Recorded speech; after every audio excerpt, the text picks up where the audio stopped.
네, 저도 아까 전에 말씀드렸다시피 절차상의 오류가 문제가 있다라고 말씀을 드렸고요. 그리고 앞서 장학복지팀이 말한 것처럼 다음부터 그렇게 집행할 수 없겠다라고 한 것은 사실 지금까지 그렇게 집행해온 부분이 다른 부분에도 있다라는 생각이 드는데요. 사실 총학생회장이 된다면 원칙을 지켜야 된다고 말씀하셨고, 공적인 원칙이 어떤 원칙인가를 지켜봤을 때 저는 학우분들과 함께 만드는 원칙은 분명히 지켜야 된다고 생각하고 있습니다. 그런데 다시 학교에서 만든 학칙과 그런 원칙들 같은 경우는 저희랑 합의를 통해서 만들어진 원칙이 아닌 경우도 있을 것이고, 다시 공문으로 내려오는 원칙들이 있는데 그런 부분은 변수가 많기 때문에 집행하는 데 있어서 그런 부분에 세밀한 다시 이제 빈틈이 없게끔 원칙을 만드는 것부터가 가장 큰 대원칙을 지키고 대원칙을 만드는데 가장 큰 중요한 부분이 아닐까라는 생각이 듭니다. 네, 답변 잘 들었습니다. 자, 이제 다음 질문 드리겠습니다. ABS 박은혜 기자입니다. 안도현 후보님께 질문 드리겠는데요. 안도현 후보는 수달 프로젝트를 진행하셨으며 인권 주간인 시차의 홍보국장으로 활동하셨습니다. 특히 수달 프로젝트의 경우 2,600여 명의 서명을 모아 학교에 전달한 것으로 알고 있는데요. 그러나 서명운동에 대한 수업 건과 인권에 대한 실질적인 대응책은 마련되지 않은 상황이고, 이 프로젝트에 대한 결과나 가시적인 성과 또한 불분명하다고 보입니다. 그리고 동아리 연합회 부회장으로 활동하신 경력은 있으시지만 단과대 단위의 학생의 경험이나 경력은 없으시기 때문에 총학생회 임원으로서 실무적인 능력에 대한 우려가 예상됩니다. 이 두 가지에 대한 안도현 후보님의 생각을 듣고 싶습니다.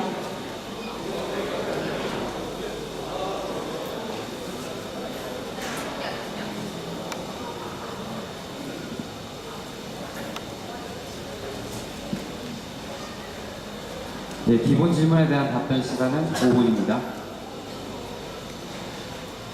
그 질문이 많아가지고 첫 번째 질문을 정확하게 잘 못 들었거든요. 네, 그거 한 번만 다시 말씀해주세요. 네, 안도현 후보님께서 진행하셨던 수달 프로젝트와 인권 주간인 시차의 홍보국장으로 활동을 하셨는데, 여기에서 보여지는 가시적인 성과가 불분명하다고 보이는데요. 여기에서 어떤 성과가 보였는지 답변 부탁드리고요. 그 다음으로는 학생의 경험에 있어서 단과대 단위의 경험이 없으신데 실무적인 능력에 대한 우려가 예상됩니다. 이 두 가지에 대한 후보님의 설명 부탁드립니다. 우선 두 번째 질문부터 제가 말씀을 드리자면은, 자, 동아리 연합회는 단과대랑 달리 이제 동아리들을 관리하는 자치기구입니다. 네, 단과대랑 비교를 했을 때 단과대는 과가 있듯이 동아리 연합회는 동아리가 있어요. 그러니까 과와 동아리가 같은 단위로 보여지는 거예요. 저희는 동아리가 70여 개가 있습니다. 단과대는 많이 해봤자 10몇 개 이 정도 수준이에요. 저희는 그 많은 단위들을 70여 개의 단위들을 다 관리를 하고, 그거에 대한 갈등을 다 해결하고, 이런 식으로 해결하고, 또 과랑 달리 동아리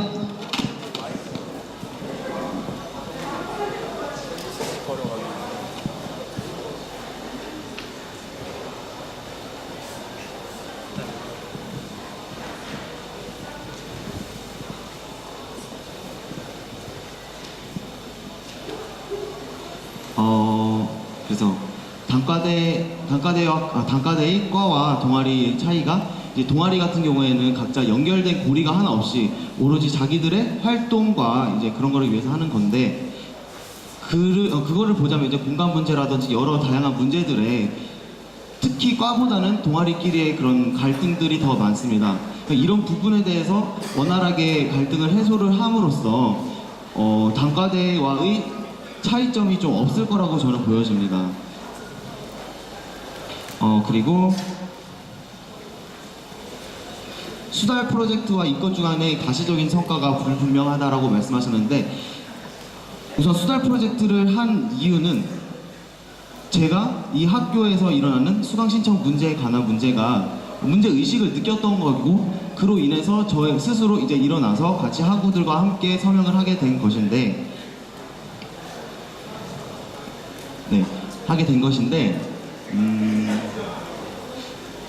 그 부분에 있어서 제가 학교에서의 어떤 입지적 문제라든지 이런 부분들에 대해서 저는 그렇게 큰 힘이 없었고, 그렇기 때문에 제가 최대한 할 수 있는 것은 이제 그 학생 그 교무처에 이제 저가 서명을 이렇게 전달하는 것밖에 없었습니다. 하지만 그로 인해서 하고 여러분들께서 이 문제에 대해서 수면 밖으로 나올 수 있게 됐고, 이 문제에 대해서 학사하고 여러분 모두가 인식을 할 수 있게 된 점에 대해서 크게 이 문제가 바뀔 수 있다고 저는 생각이 됩니다. 인권 주간에 대해서 말씀을 드리자면, 인권 주간도 마찬가지로 제 주변에 장애인 친구가 한 분 계신데, 예를 들면 행정관 오르막길로 올라갈 수가 절대 없대요. 또 이제 상어관에 있는 이제 지하 도로로만 통행을 할 수 있다. 이런 식의 문제들이 정말 많았는데, 이런 부분들에 대해서 저도 문제 의식을 느끼고, 이제 건대에도 이런 인권을 많이 생각하는 그런 학교로 바꾸면 어떨까라는 생각에 그렇게 하게 됐고, 이 부분도 마찬가지로 학교에서 입지적 문제 때문에 이런 식으로 해서 학생들의 인식을 할 수 있게끔 하자, 이런 취지로 하게 된 것입니다. 네, 답변 잘 들었습니다. 추가 질문, 네, 변대교 씨.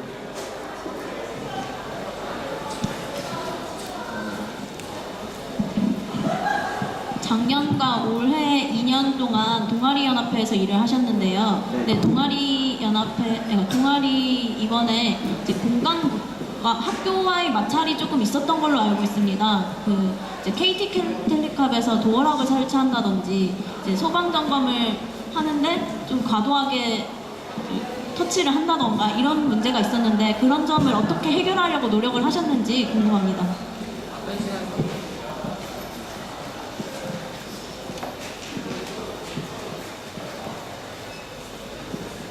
네, 먼저 KT 텔레캅 얘기부터 하자면은 이 문제에 대해서는 제 작년부터 나온 걸로 알고 있습니다. 네, 그리고 이 부분에 대해서 그때 당시에도 특별 전동대회를 열어서 이 문제를 각 동아리 대표자들과 함께 회의를 하고 그 부분에 대해서 뒤로 이제 유예를 시켰어요.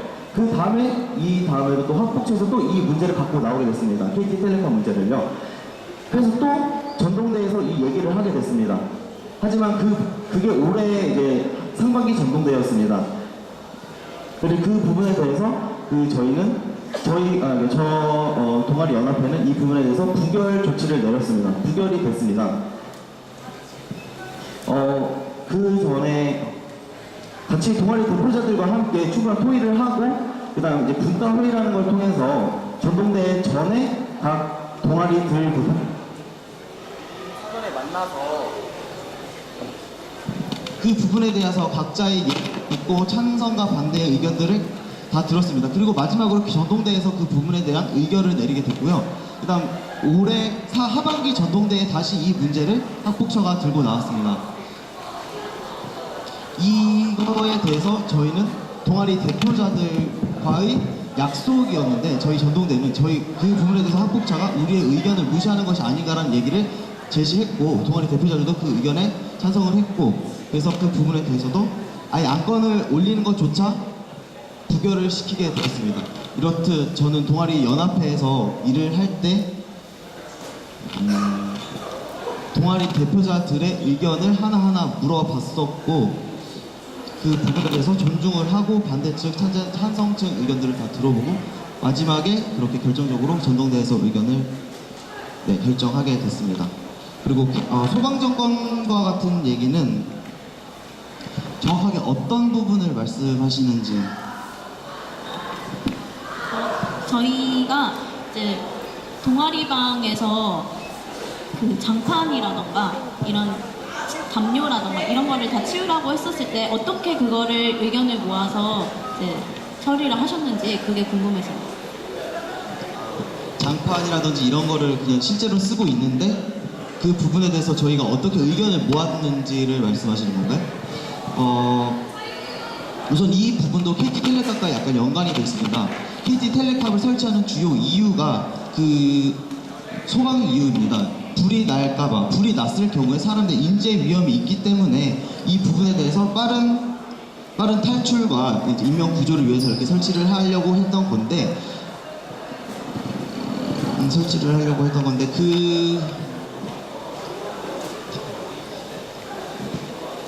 그 부분에 대해서 KT 텔레캅을 설치하지 않았다는 그 의견 안에 전열 기구의 사용에 대한 뭐라 해야 돼? 규제? 이런 것들도 내포가 되어 있습니다. 그 KT 텔레캅이 되지 않았기 때문에 이 부분에 대해서도 동아리 자치적으로 그냥 하고 있습니다. 네, 개인 질문 듣고 있는데요. 추가 질문 있다고 얘기가 들어왔습니다. 네.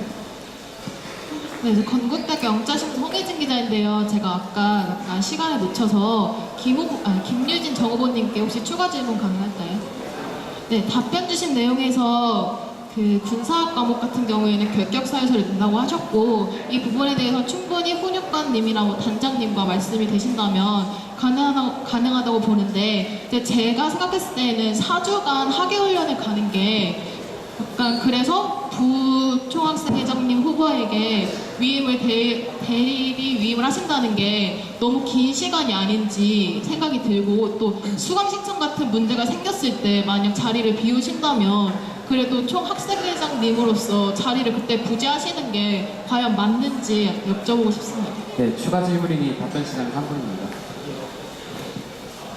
일단 학예와 같은 경우에는 저희가 가서 4주 동안 있습니다. 그런데 일단은 학생회 측을 본다면 총학생회장이 유고 및 거리 시 부학생회장이 그 권한을 대행한다라는 문장이 있습니다. 거기에 대해서 저는 그 4주 동안 자리를 비운다고 해도 저희가 같이 나온 두 후보가 충분히 그거에 대해서 상황 판단 후 할 수 있다고. 아까 말씀드렸듯이 저희는 수직적인 관계로 나온 게 아닙니다. 저희는 수평적인 관계로 나왔기 때문에 수평적인 관계로 나왔기 때문에 저희는 최대한 제가 A조로 1차로 갈 건지 2차로 갈 건지 언제든 언제 제가 가야 학생사회 내 일에 대해서 해결할 수 있는지를 판단한 다음에 갈 예정입니다. 네, 건대신문 최희종입니다. 일단 저는 두 가지 여쭙고 싶은데요, 김유진 후보에게. 아까 방금 전에 말씀하신 것처럼 학생회 측상 이제 유고 및 거리 시 이제 부후보께서 이제 대리 업무를 수행하신다고 하셨잖아요. 그런데 김유진 후보께서 이제 개인적인 사정으로 인해서 이제 저희 학우를 대표하는 총학생회장의 임무를 수행할 수 없는 상황이 꼭 유고와 거리라는 상황인지 저는 의문이 들고요. 두 번째로는 아까 이제 말씀하실 때 이제 교내적으로 일어난 정치적 사안에서는 참여하시겠지만 교회적으로 일어난 정치적 사안에서는 이제 부후보가 함께 하시겠다고 말씀하신 거는 결국에는 이제 정치적으로 대외적으로 활동해야 될 상황에서는 전혀 활동을 안 하시고 윤호준 후보가 나중에 당선됐을 때 윤호준 부학생회장이 이제 활동을 하신다는 의미인가요? 대외적인 활동을 아예 안 한다는 건 아닙니다. 대외적인 활동은 약간 작년에 있었던 시국선언 그리고 그런 정치적인 일이 일어났을 때 그런 상황에 대해서만 제가 부후보에게 권한을 위임한다고 한 거고요. 나머지 제가 대외적으로 뭔가 활동을 한다거나 총학생회 차원에서 입장 표명을 한다거나 아니면 아까 말씀드렸듯이 교내에 있는 거는 모두 다 할 거고요. 거기에 대해서는 제가 최대한 할 수 있는 한도 내에서 할 것을 다짐하고 지금 나온 상황이라 그래서 충분히 걱정을 안 하셔도 크게 문제 없다고 저는 생각합니다. 그리고 아까 첫 번째 질문이 개인적인 상황 때문에 이제 정말 개인적인 상황 때문에 총학생회장직을 이제 수행을 못 하시는 상황이 오시는 거잖아요. 이제 만약에 이제 학예 훈련을 가신다든가 4주 동안 그런 상황이 과연 유고 및 거리라는 어휘를 쓰는 게 적절한지에 대해서 여쭙고 싶습니다. 유고 및 거리라고 할 수는 없죠. 없는데 총학생회장이나 부학생회장이 중간에 자리를 비운다는 것은 사실 저도 좀 걱정이 됩니다. 하지만 작년 같은 경우만 빗대봐도 중운위 같은 경우, 중앙운영위원회 같은 경우에는 방학 때 같은 경우에 2주에 한 번씩 중앙운영위원회를 했습니다. 그렇게 생각하면 4주에 2번 열리는 거고요. 저희 지금 중앙운영위원회를 하다 보면 총학생 회장님만 나올 때도 있고 부총학생 회장님만 나올 때도 있습니다. 그런 사안을 빗대어 봐도 저희는 한 명씩만 나와도 충분히 그 중앙운영위원회를 이끌어갈 수 있다는 판단을 갖고 있고요. 그리고 최대한 저희가 나올 수 있다면 최대한 나와서 활동을 해야죠. 답변하시죠. 네, 일단 좋은 질문 감사하고요. 일단 저희가 생각하게 됐을 때 처음에 저는 정 후보님께서 그러한 사정이 있다는 것도 알게 되었고 그런 사정을 알고 출마를 한 것이기 때문에 사실 그런 부분에 대해서 많이 고민을 했었습니다. 근데 사실은 총학생회장이라고 해서 저희 건국대학교 일의 모든 일에 관여를 하는 것은 아니고 모든 일을 참여하는 것은 아닙니다. 그랬기에 총학생회장, 부총학생회장이 한 팀으로 나오는 것이고 그랬기에 총학생회장, 부총학생회장이 학칙상으로도 일이 나눠져 있는 것입니다. 그래서 사실은 그런 일이 나눠져 있는 학칙상의 업무 배분 말고 예를 들면 중앙운영위원회 일적으로는 뭐 누가 신경을 더 쓴다, 뭐 학생의 내적으로 다지는 일은 누가 신경을 쓴다, 이런 자체적인 그런 업무 배분은 우리 안에서 이루어질 수 있다고 생각을 하는데요. 사실은 우리 둘 다 수직적인 관계가 아니라 둘 다 건국대학교를 대표하는 대표자이기 때문에 사실은 업무 배분에 있어서 저희가 그거를 철저하게 나눠서 철저하게 관여가 그러니까 다른 피해가 안 가게 한다면 사실은 그거는 업무 배분에 대한 저희에 대한 역량이라고 생각을 합니다. 네, 그래서 그거는 전혀 문제가 없다는 점 다시 한번 말씀드립니다. 그 방금 업무 배분을 말씀하셨는데요. 업무 배분이라는 거 어휘 자체가 결국에는 각각의 업무가 있고 그 업무를 한 사람이 없을 시에는 한 사람이 두 업무를 다 수행한다는 의미잖아요. 그러면 결국에는 그 한 사람이 두 업무를 다 수행하는 데 있어서 어려움이 있지 않나. 그리고 또한 일반 학우들 생각에는 일반 학우들이 방학 때 주문위가 2주에 한 번씩 열리고 그런 게 중요한 게 아니라 학우들 입장에서는 총학생회장 자체가 그 개인적인 군장 학생이기 때문에 ROTC 학예 훈련으로 그 4주간 비었다 그 자체가 납득이 안 되는 상황이기 때문에 그 상황을 학우들에게 얼마나 적절히 잘 이해시켜주고 그 상황을 믿음을 줄 수 있는가가 결국에는 그 후보님들께서 학우들에게 직접적으로 이번에 공청회에서 보여주셔야 할 모습이라고 생각합니다. 예, 질문 감사합니다. 저도 제가 여러분들께 제가 얼마나 능력이 있는지에 대해서 보여줘야 한다는 거는 익히 알고 있습니다. 하지만 4주간 개인적인 일이라고 할 수 있죠. 개인적인 일이라고 할 수 있는데 그 4주간 빠지는 만큼 제 역량, 지금까지 해온 단과대 학생회, 중앙운영위원회, 그리고 총학생회 이런 경험을 빗대어서 지금까지 해온 사안을 경험 삼아 앞으로 이런 4주간 비운다 하더라도 나머지 일에 대해서는 업무적으로 충분히 할 수 있다고 저는 생각해서 총학생회장 후보로 나오게 된 것입니다. 네, 답변 잘 들었습니다. 이번엔 공통 질문입니다. 상대 이슈에 관한 각 후보들의 입장을 들어보는 시간을 갖고 있습니다. 각 질문에 대한 답변 시간은 5분입니다. 그리고 이어지는 추가 질문에 대한 답변 시간은 3분입니다. 혹시 기정 주의해 주시기 바랍니다. 네, 첫 번째 공통 질문입니다. 학사 구조 개편에 관한 질문인데요. 교무서의 주도로 2014년도부터 우리 대학의 학사 구조 개편이 적용됩니다. 하지만 동일한 통폐합으로 일부 본래 구성원들이 분란을 갖게 됐는데요. 프라임 사업의 일환인 합학 평가제로 낮은 점수를 받게 돼 또다시 학과가 통폐합이 될 수도 있기 때문입니다.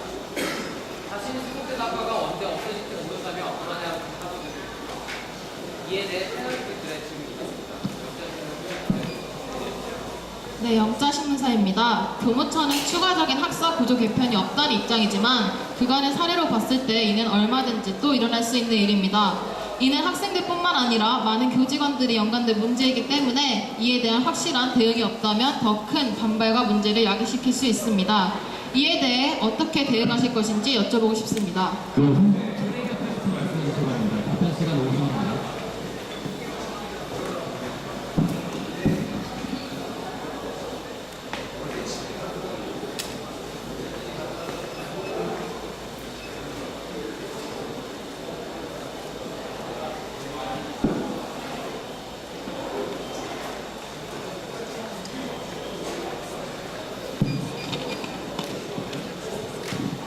네, 앞서 말씀해주신 것처럼 2015년도부터 학사 구조 개편이 진행되고 있습니다. 올해도 역시나 학교에 의해서 학사 구조 개편이 일방적으로 진행됐었는데요. 1학기 초 저는 학사 구조 개편을 조사하는 중에 학교가 정치대, 상경대, 구룡대를 통폐합하려는 사실을 듣게 되었습니다. 이 사실을 중훈이에 알리고 해당 단과대뿐만 아니라 총학생회장조차 모르고 있다는 사실을 알았습니다. 이렇듯 현재 학교는 학사구조 개편 논의에서 학생들을 지속적으로 배제하고 있습니다. 내년에 또 우리는 어떤 학사구조 개편을 경험하게 될지 모르는데요.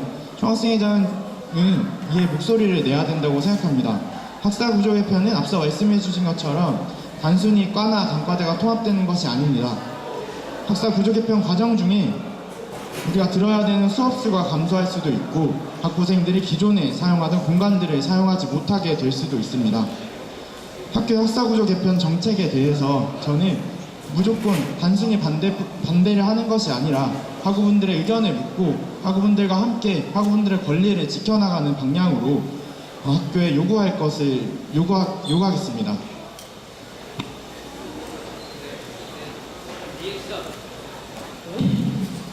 네, 학사 구조 조정에 대해서 저희의 생각을 말씀드리도록 하겠습니다.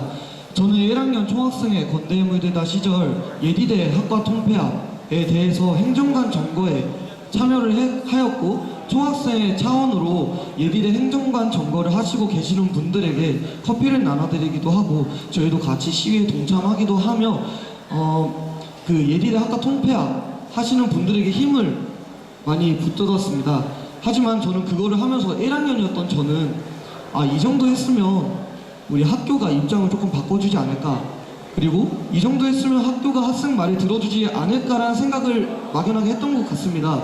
그런데 학교는 바꿔주지 않았습니다. 그래서 저는 그때 정말 큰 충격을 느꼈고 바로 저 자리입니다. 학생회관 1층에서 울고 계시는 그 예디대 두 분을 보면서 정말 많은 통감을 느꼈습니다. 근데 그 충격이 저에게는 직접적으로 다가올 줄은 몰랐는데 저는 바이오 산업공학과 학생이었고 카톡 페이지라는 그런 기사 차원의 오보도 있었지만 카톡 페이지라는 명분으로 저희 바이오 산업공학과는 4개의 학과로 학생들이 뿔뿔이 흩어졌습니다. 그 과정에서 저는 1학년 과대였고 그리고 동생대 학생회 동심의 집행국 차장이었기 때문에 그때 간담회에 대한 서기를 저희가 전부 다 했었습니다. 그러는 과정에서 학사 구조조정에 대한 경험 그리고 그 실행되는 과정에 대해서 정말 많은 걸 느꼈습니다. 그때 저희 동생대 학생회가 조금 더 신속하게 조금 더 정확하게 이 사안에 대해서 파악을 하고 나중에 어떤 문제가 일어날지를 먼저 건드리고 학생들이 어떻게 해야 손해를 덜 볼지 피해를 덜 볼지에 대해서 먼저 생각을 했었